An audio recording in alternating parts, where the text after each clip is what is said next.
አላህ ቃል ገብቶልናል ከጭንቅ በኋላ መፍትሄ አለ ብሎናል። ንጋቱ ቅርብ ነው ብሎናል።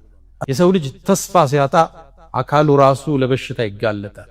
አእምሮ ለሰውነት ማትረባነ አያልፍልህም፣ ይሄን ነገር አታልፈው የሚለውን መልእክት ይሰጠዋል። ሰዎች ተስፋ ሲያጡ ነው በሽታ ላይ። ተስፋ ህይወትን የምናስቀጥልበት የህይወት ቅመም የመኖር ጣዕም። ተስፋ መንገድ ላይ አጽሚ፣ ጉዞ ላይ አበርቺ ዋና መሳሪያ ነው።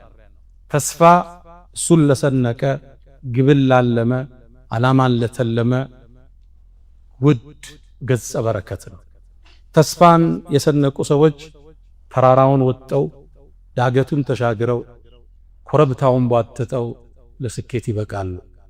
ተስፋን የሰነቁ ወንዞቹን አቋርጠው ባህሮችን ተሻግረው ማዕበሉን ረተው ወደ ዳርቻው ይደርሳሉ። ተስፋን የሰነቁ ህዝቦች ጨለማውን አልፈው ድግዝግዙን ተሻግረው